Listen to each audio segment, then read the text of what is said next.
Capítulo 16. Recursos para a missão. Sinto um peso no coração relacionado com os campos missionários mais carentes. Há uma obra agressiva a ser feita nas missões perto de nós e também uma grande necessidade de fundos para o avanço do trabalho em campos estrangeiros. Nossas missões de além-mar estão definhando. Os missionários não têm sido sustentados de modo como Deus requer. Por falta de recursos, os obreiros estão impossibilitados de alcançar novos campos. Em toda extensão à nossa volta, pessoas perecem em seus pecados. A cada ano, milhares e milhares morrem sem Deus e sem esperança de uma vida eterna. As pragas e os juízos de Deus estão realizando sua obra, e pessoas descem à ruína em virtude de a luz da verdade não haver brilhado em seu caminho. Quão poucos, entretanto, têm sentido sobre si o peso da condição de seus semelhantes. O mundo perece em miséria. Isso, contudo, pouco significa até mesmo para que afirmam crer na verdade mais elevada e de mais vasto alcance, jamais concedida aos mortais. Deus requer que seu povo seja sua mão ajudadora para alcançar os que perecem. Quantos, porém, satisfazem-se em não fazer nada? Existe um vazio daquele amor que levou Cristo a deixar seu lar eterno e assumir a natureza humana, de modo que a humanidade pudesse tocar a humanidade, aproximando-a da divindade. Existe uma indiferença, uma paralisia sobre o povo de Deus que o impede de compreender o que é necessário no tempo presente. O povo de Deus está sendo julgado pelo universo celestial, mas a escassez de suas doações e ofertas e a debilidade de seus esforços no serviço de Deus os classificam como infiéis. Se o povo que agora fazem fosse o melhor que podem fazer, não estariam sob condenação, mas com os recursos que têm, poderiam fazer muito mais. Eles sabem, e o mundo também, que perderam em grande escala o espírito de renunciar e o de levar a cruz. Deus convida as pessoas a darem a mensagem ao mundo adormecido, morto em transgressões e pecados. Ele pede ofertas voluntárias daquele cujo coração está na obra, que sentem sobre si o fardo dos pecadores, para que não pereçam, mas recebam a vida eterna. Satanás está jogando o jogo da vida. Trata de assegurar meios que ele consiga controlar, de modo que não venham a ser utilizados em empreendimentos missionários. Nós ignoramos seus artifícios? Permitiremos que ele entorpeça nossos sentidos? Apelo aos irmãos em todas as partes para que despertem, que se consagrem a Deus e dele busquem sabedoria.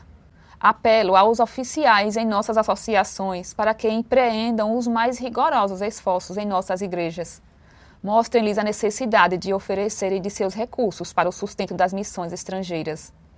A menos que seu coração seja tocado diante da situação dos campos mundiais, a última mensagem de misericórdia ao mundo se restringirá e a obra designada por Deus não será completada.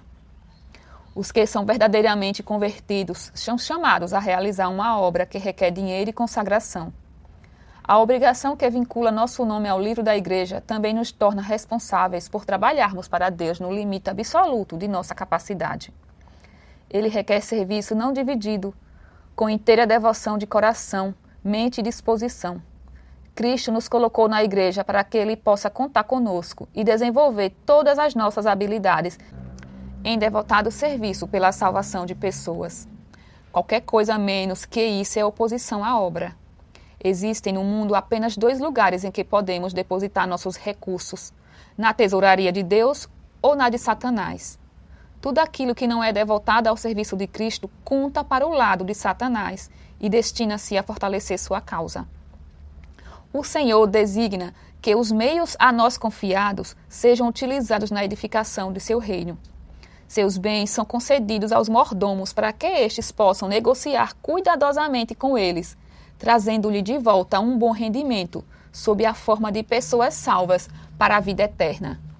Essas pessoas, por sua vez, se tornarão mordomos da verdade e cooperadores do grande empreendimento que cuida dos interesses do reino de Deus. Onde quer que haja vida, há crescimento e progresso. No reino de Deus há constante intercâmbio, receber e devolver ao Senhor o que é seu. Deus trabalha com todo o verdadeiro crente, e a luz e as bênçãos recebidas são dadas outra vez na obra que o crente faz. Assim, a capacidade de receber é ampliada. Ao repartir a alguém os dons celestiais, está abrindo espaço para que novas correntes de graça e verdade fluam da fonte da vida para o ser. Maior luz, ampliados conhecimentos e bênçãos lhe pertencem. Nessa obra, que toca a cada membro da igreja, estão a vida e o crescimento da igreja. Aquele cuja vida consiste em receber sempre e nunca dar, logo perde a bênção. Se a verdade não flui dele para outros, ele perde sua capacidade de receber. Precisamos repartir as dádivas do céu se quisermos bênçãos renovadas. Isso é verdade tanto em coisas temporais quanto nas espirituais. O Senhor não vem a este mundo com ouro e prata para o avanço de sua obra.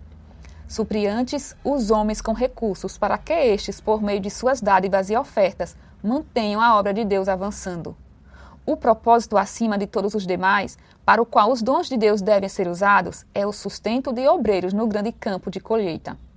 Se os homens e mulheres se tornarem canais de bênçãos para outras pessoas, o Senhor manterá o suprimento desses canais.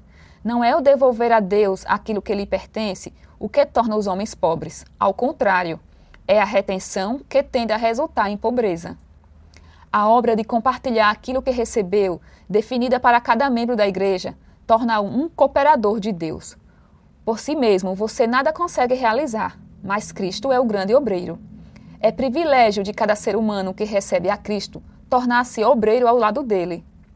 Uma torrente de luz resplandece da palavra de Deus, e devemos reconhecer as oportunidades negligenciadas. Quando todos formos fiéis na devolução a Deus dos seus dízimos e suas ofertas, o caminho se abrirá para que o mundo ouça a mensagem para este tempo. Se o coração do povo de Deus estiver cheio de amor a Cristo, se cada membro da igreja estiver plenamente imbuído do espírito de abnegação, se todos manifestarem fervor intenso, não faltarão recursos para as missões. Nossos recursos serão multiplicados, 1000 portas de utilidade se abrirão e seremos convidados a entrar por elas. Se houvesse sido executado o propósito divino de transmitir ao mundo a mensagem da misericórdia, Cristo já teria vindo à terra e os santos teriam recebido as boas-vindas na cidade de Deus. Se deve haver um momento em que sacrifícios sejam feitos, esse momento é agora. Os que têm dinheiro devem compreender que agora é o tempo de empregá-lo para Deus. Que os recursos não sejam consumidos para ajudar na construção de mais instalações onde a obra já está estabelecida. Não façam mais edifícios onde muitas áreas de interesse já foram concentradas. Empreguem-se os recursos na formação de centros em campos novos. Assim será possível ganhar pessoas que desempenharão sua parte em produzir. Temos de pensar em nossas missões nos países estrangeiros. Algumas delas estão lutando para estabilizar-se e estão privadas mesmo das condições mais precárias. Em vez de aumentar as instalações já existentes, edifiquemos a obra nesses campos necessitados. Muitas vezes o Senhor tem falado a esse respeito. Sua bênção não pode acompanhar seu povo se a instrução for desprezada. Pratiquemos a economia em nossa casa. Muitos estão cultivando e adorando ídolos. Abandonemos nossos ídolos. Renunciemos aos nossos prazeres egoístas. Suplico-lhes que não empreguem recursos no embelezamento das residências, porque é dinheiro de Deus, e Ele tornará a pedir esse dinheiro. Pais, por amor de Cristo, não empreguem o dinheiro do Senhor na condescendência com as extravagâncias de seus filhos. Não os ensinem a procurar a moda e a ostentação a fim de alcançarem influência no mundo. Será que isso vai ajudá-los a salvar as pessoas por quem Cristo morreu? Não. Suscitará inveja, ciúme e suspeitas maldosas. Seus filhos serão induzidos a competir com a ostentação e a extravagância do mundo e a gastar o dinheiro do Senhor no que não é essencial para a saúde ou a felicidade. Não ensinem seus filhos a pensar que seu amor a eles deve se manifestar na satisfação de um orgulho, no esbanjamento e no amor à ostentação. Agora não é tempo de inventar novas formas de gastar dinheiro. Use a criatividade para economizar. Em vez de satisfazer a inclinação egoísta gastando dinheiro em coisas que destroem as faculdades do raciocínio, estudemos para praticar a abnegação para ter algo que possa ser empregado ao erguer o estandarte da verdade nos campos novos. O intelecto é um talento. Vamos, portanto, usá-lo para descobrir como melhor empregar nossos recursos na salvação das pessoas. Ensine aos filhos que Deus tem direito sobre tudo quanto possui, direito que nada pode abolir, Qualquer coisa que tenham só lhes pertence como legado de confiança, como prova de sua obediência. Inspirem-nos com a ambição de ganhar estrelas para a sua coroa, fazendo-os ganhar muitas pessoas do pecado para a justiça. O dinheiro é um tesouro necessário e não deve ser desperdiçado com quem não necessita dele. Alguns precisam de seus donativos voluntários. Com muita frequência, os que têm recursos deixam de considerar quantos há no mundo que têm fome e sofrem por falta de alimento. Talvez digam, eu não posso alimentar a todos. Mas, praticando as lições de economia dadas por Cristo, pode-se alimentar um ou mais.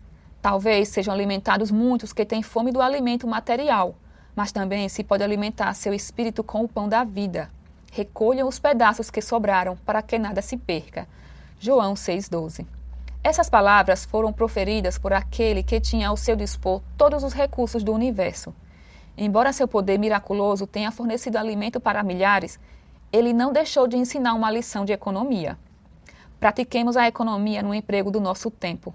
Ele pertence ao Senhor. Nossa força vem do Senhor. Se temos hábitos extravagantes, vamos eliminá-los da nossa vida. Esses hábitos, se mantidos, ocasionarão nossa falência para toda a eternidade. E os hábitos de economia, trabalho e sobriedade, mesmo neste mundo, são para nós e para nossos filhos algo melhor do que uma rica herança. Somos viajantes, peregrinos e estrangeiros na terra. Não gastemos nossos recursos na satisfação dos desejos que Deus nos ordena reprimir. Ao contrário, demos o devido exemplo a quantos conosco se relacionam. Representemos devidamente nossa fé, restringindo nossos desejos. Levantem-se as igrejas de forma unida e trabalhem ardorosamente como quem anda à plena luz da verdade para estes últimos dias. Que nossa influência impressione as pessoas com o caráter sagrado dos requisitos de Deus. Se pela providência divina nos foram concedidas riquezas, não nos conformemos com o pensamento de que não precisamos nos dedicar a um trabalho útil, que temos bastante e podemos comer, beber e nos alegrar. Não permaneçamos ociosos enquanto os outros estão lutando para obter recursos para a causa. Investamos nossos recursos na obra do Senhor. Se fizermos menos que nosso dever para ajudar os que perecem, que fique bem claro que estamos incorrendo em culpa. Deus é quem dá aos homens a capacidade de adquirir riqueza. E Ele não concedeu essa capacidade como um meio de satisfazer o egoísmo, mas como um meio de devolver ao Senhor o que lhe pertence. Com esse objetivo em vista, não é pecado adquirir riqueza. O dinheiro deve ser ganho com trabalho. Hábitos de trabalho árduo devem ser ensinados a todo jovem. A Bíblia não condena ninguém a ser rico, caso a riqueza tenha sido adquirida com honestidade. O amor egoísta ao dinheiro, mal empregado, é que constitui a raiz de todo o mal. A riqueza será uma bênção se a considerarmos pertencente ao Senhor para ser recebida como gratidão e com gratidão devolvida ao doador. Mas que valor possui a maior riqueza se acumulada em caras mansões ou em depósitos bancários? Que valor tem essas coisas em comparação com a salvação de uma pessoa por quem morreu o Filho do infinito Deus? Aos que acumulam riqueza para os últimos dias, o Senhor declara: as suas riquezas apodreceram, e as suas roupas foram comidas pelas traças. O seu ouro e a sua prata estão enferrujados, e essa ferrugem será testemunha contra vocês, e há de devorar, como fogo, o corpo de vocês. Tiago 5, 2, 3.